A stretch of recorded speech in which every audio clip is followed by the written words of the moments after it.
ఒక్క నిమిషం ఆగు.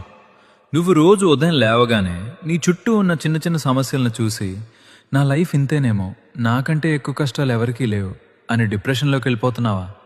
అయితే ఒకసారి ఇది విను. నీ ఆలోచన విధానం ఇప్పుడే మారిపోతుంది. ఒక చిన్న పాడుబడిన బావిలో ఒక కప్ప ఉండేది.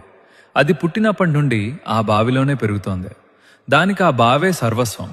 ఒకరోజు ఎక్కడి నుంచో ఒక పెద్ద సముద్రపు తాబేలు దారి తప్పి ఆ బావిలో పడింది.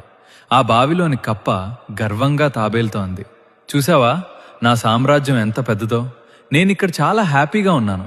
అసలు నీ సముద్రం నా బావి కంటే పెద్దగా ఉంటుందా అని అడిగింది.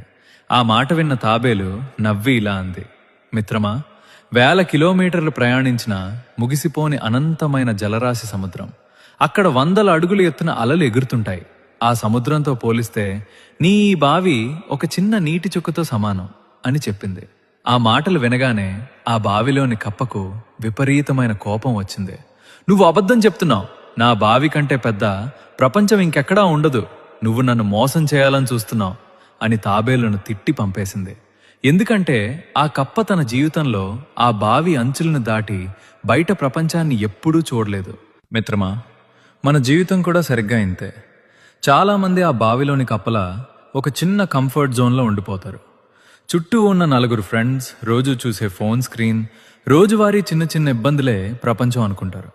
ఎవరైనా వచ్చి మీలో అపారమైన టాలెంట్ ఉంది, నువ్వు పెద్దగా సాధించగలవు అని చెప్తే, నా వల్ల కాదు, నాకున్న కష్టాలు ఎవరికీ లేవు అని ఆ కప్పలాగే వాదించి వెనక్కి తగ్గిపోతారు.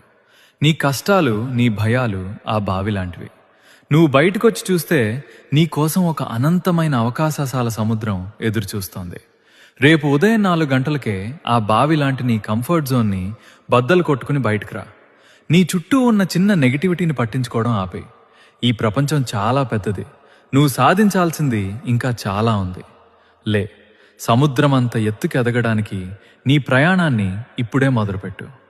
మీరు కూడా మీ కంఫర్ట్ జోన్ అనే బావిని దాటి అవకాశాల సముద్రంలో గెలవడానికి సిద్ధంగా ఉంటే కామెంట్లో బిగ్ విజన్ అని టైప్ చేయండి. చూద్దాం ఎంతమంది పెద్దగా ఆలోచిస్తున్నారో.